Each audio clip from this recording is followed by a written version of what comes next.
अध्यक्ष जी, सबसे पहले तो मैं आपको धन्यवाद देना चाहता हूं कि आपने इस संकल्प पत्र समिति की अध्यक्षता का दायित्व मेरे ऊपर सौंपा और मुझे इस बात का हर्ष है, संतोष भी है कि मोदी जी के नेतृत्व में हमने देशवासियों से किया गया हर वादा पूरा किया है। चाहे 2014 का संकल्प पत्र हो या फिर 2019 का घोषणा पत्र हो, मोदी जी के नेतृत्व में हमने अपने हर संकल्प को पूरा किया है। जब मोदी जी के नेतृत्व में हम 2014 के लोकसभा चुनाव लड़ने जा रहे थे तो उस समय मैं पार्टी का राष्ट्रीय अध्यक्ष था। Doctor Murli Manohar Joshi ji manifesto committee के चेयरमैन थे।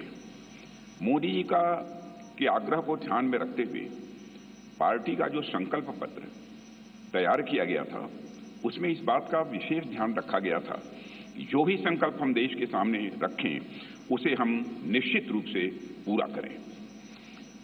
मित्रों, भाजपा अपने संकल्प पत्रों के माध्यम से जहां स्वाभिमानी और सशक्त भारत के निर्माण का रोड मैप प्रस्तुत करती है, वहीं समाज के हर वर्ग के विकास और कल्याण के प्रति अपनी प्रतिबद्धता को भी देश के सामने रखती है।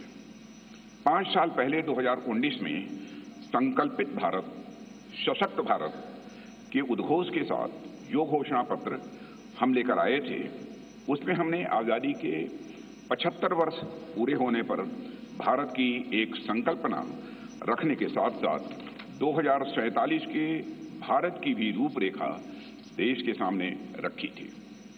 उसी भावना के अनुरूप ही हमने 5 साल के संकल्प लिए थे और मुझे ये कहते हुए साथियों प्रसन्नता है कि साल 2019 में भारत के विकास एवं जन कल्याण के लिए जो भी संकल्प हमने लिए, आज 2024 तक उन सब को पूरा करने में हमने कामयाबी हासिल की है। हम लोगों को इस बात का गौरव है कि भाजपा अपने संकल्प पत्र के प्रत्येक वादे को पूरा करती है। जो हम कहते हैं वो हम करते हैं। हमारे वर्ड्स, हमारे डीड्स, हमारे कृति और हमारे कथन में कभी कोई अंतर नहीं रहा है। यह बात आज केवल भाजपा के लोग ही नहीं बल्कि देश के नागरिक भी मानने लगे हैं। यही विश्वसनीयता हमारी सबसे बड़ी ताकत है। हमने जम्मू और कश्मीर से धारा 370 समाप्त करने की बात कही थी। आज धारा 370 समाप्त हो चुकी है। हमने महिलाओं के लिए विधायी संस्थाओं में 33% आरक्षण की बात की थी। प्रधानमंत्री मोदी जी की प्रेरणा से नए संसद भवन का उद्घाटन होते ही पहला कानून नारी शक्ति बंधन अधिनियम के रूप में देश के सामने आया। साथियों, हमारे संकल्प पत्र में अयोध्या में भगवान राम के भव्य मंदिर के निर्माण का मार्ग प्रशस्त करने की बात भी कही गई थी। आज अयोध्या में रामलला की नव विग्रह में प्राण प्रतिष्ठा हो चुकी है। हमने अपने संकल्प पत्र में आत्मनिर्भर भारत के निर्माण की दिशा में कदम आगे बढ़ाने की बात की थी। आज उस दिशा में देश तेजी से आगे बढ़ रहा है। साथियों, हमने इंक्लूसिव ग्रोथ, समावेशी विकास की बात की थी और गरीब कल्याण के प्रति अपनी प्रतिबद्धता भी व्यक्त की थी। प्रधानमंत्री मोदी जी की गरीब कल्याण के प्रति संवेदनशीलता का इससे बड़ा उदाहरण और क्या हो सकता है कि देश के 80 करोड़ से अधिक जरूरतमंद व्यक्तियों को प्रधानमंत्री गरीब कल्याण अन्न योजना के तहत 2020 से लगातार मुफ्त राशन दिया जा रहा है और मोदी जी ने इस योजना को 2029 तक चलाने का संकल्प भी व्यक्त किया है। साथियों, प्रधानमंत्री मोदी जी के नेतृत्व में हमने पिछले 5 वर्षों में संकल्पित भारत, सशक्त भारत के संकल्प को पूरा करने पर सफलतापूर्वक काम किया है। अब हम भारत के 140 करोड़ नागरिकों के सामने अपना नया संकल्प पत्र प्रस्तुत करने जा रहे हैं। भारतीय जनता पार्टी के जिस संकल्प पत्र को आज हम जनता के सामने प्रस्तुत कर रहे हैं उसे तैयार करने में बड़ी एक्सटेंसिव और कॉम्प्रिहेंसिव एक्सरसाइज भी की गई है। संकल्प पत्र समिति के पास 3 माध्यमों से सुझाव आए। पहला रथ के माध्यम से सुझाव हमारे पास आए, दूसरा संस्थाओं और व्यक्तियों द्वारा पार्टी संगठन के माध्यम से सुझाव आए, हम तक पहुंचाए और बड़ी संख्या में ऑनलाइन इनपुट्स भी हम तक आए। 4 लाख सुझाव नमो ऐप के माध्यम से भी आए, करीब 10 लाख सुझाव वीडियो के माध्यम से आए। ऐसे करीब 15 लाख से अधिक सुझाव समिति के पास आए हैं, जिनकी स्क्रीनिंग करके हमने उनकी समरी तैयार की है। उनमें से मुख्य मुद्दे ढूंढे गए और उस पर चर्चा हुई कि इन मुद्दों पर हम क्या कर सकते हैं। इस बात पर भी विचार हुआ कि हम जो संकल्प लेंगे उनके फाइनेंशियल इम्प्लीकेशंस क्या होंगे। यह विषय केंद्र का है या राज्य सरकारों से जुड़ा है या समवर्ती सूची का है। इस विषय से जुड़ी कोई स्कीम चल रही है या नहीं और इसका हमारे मित्र देशों पर कोई असर तो नहीं पड़ेगा, यह भी सावधानी बरती गई है। सभी बातों पर बहुत ही गंभीरतापूर्वक विचार हुआ है। साथियों, हर विषय की 360 डिग्री एनालिसिस करने के बाद हमने विषयों को 24 ग्रुप्स में बांटा है, 24 ग्रुप्स में से बांटा है।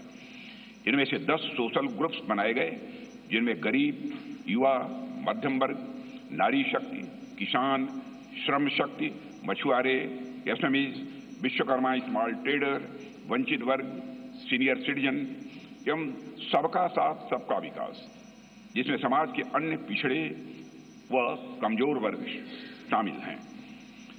इसी तरह जीवन और गवर्नेंस के जुड़े मुद्दे के 14 सेक्टर में बांटा गया है इन्हें, और इनमें पहला है विश्व बंधु, जिसमें भारत के अन्य देशों के साथ संबंध की बात की गई है।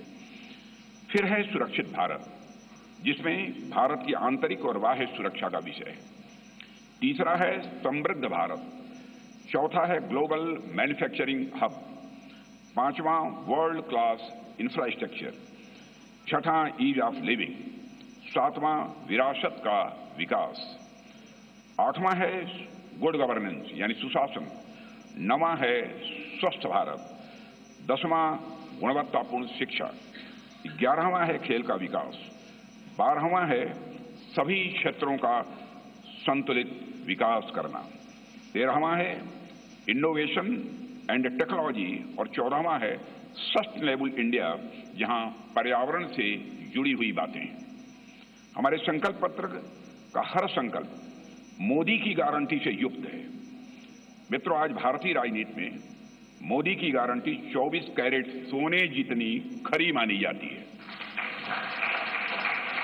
इसलिए मुझे कहने में रंच मात्र भी संकोच नहीं है कि हमारा संकल्प पत्र भारत ही नहीं, दुनिया के राजनीतिक दलों के मैनिफेस्टो के लिए एक गोल्ड स्टैंडर्ड है। और मुझे पूरा विश्वास है जिन संकल्पों को हम यहां रख रहे हैं वह 2047 तक एक विकसित भारत के निर्माण के प्रधानमंत्री मोदी जी के संकल्प को जहां यह आकार भी देगा, वहीं यह विस्तार भी देगा और उसे साकार करने में भी यह मददगार साबित होगा। साथियों, मैं यह भी आपको की जानकारी में लाना चाहूंगा कि इस संकल्प पत्र को तैयार करने में अपनी प्रतिदिन की अत्यधिक व्यस्तताओं के बावजूद हम सबके साथ देर रात तक बैठकर माननीय प्रधानमंत्री जी ने हम सभी का मार्गदर्शन किया है।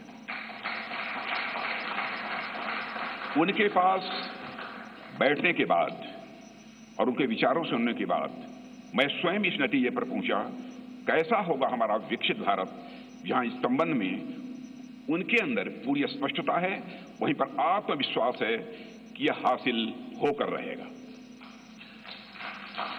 साथियों, इस इलेक्शन कमेटी की कन्वीनर श्रीमती निर्मला सीतारमण जी और जितने भी हमारे इलेक्शन कमेटी के सदस्य हैं, इलेक्शन मैनिफेस्टो कमेटी के, उन सभी के योगदान की मैं सराहना करता हूं। और अंत में मैं यह भी कहना चाहूंगा, साथ ही दिन रात सारे सुझावों को संकलित करना, अध्ययन करना और उसे संकल्प पत्र के रूप में तैयार करने में जो भूमिका हमारे रेल मंत्री श्री अश्विनी कुमार वैष्णव ने निभाई है, उसकी भी मैं विशेष रूप से मैं सराहना करना चाहता हूं। इन्हीं शब्दों के साथ अपना निवेदन समाप्त करता हूं।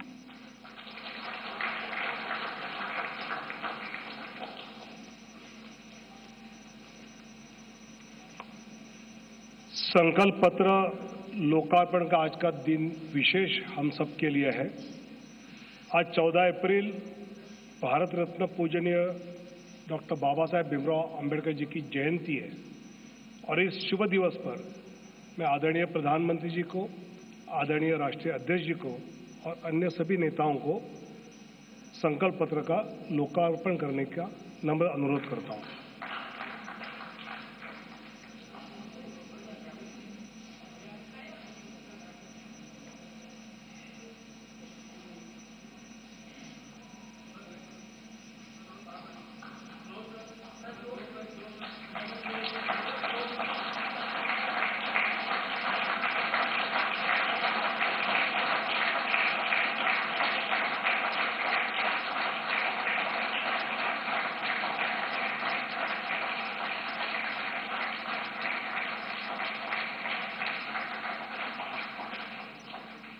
बहुत बहुत धन्यवाद।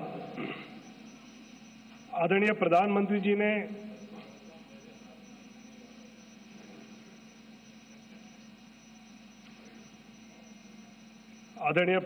जी ने कुछ दिन पहले ज्ञान की बात कही थी। गरीब, युवा, अन्नदाता और नारी, तो ये संकल्प पत्र देश के इन सब प्राथमिक रूप में उनको सुपुर्द करना है।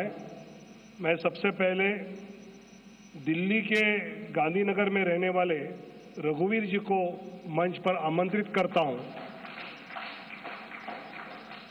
ये अपने स्वयं के छोले कुलचे की रेहड़ी लगाकर स्वयं रोजगार चलाते हैं और प्रधानमंत्री स्वनिधि से लोन लेकर इन्होंने ये शुरू किया। मैं आदरणीय प्रधानमंत्री जी से नम्र अनुरोध करता हूं कि उनको संकल्प पत्र सुपुर्द करें।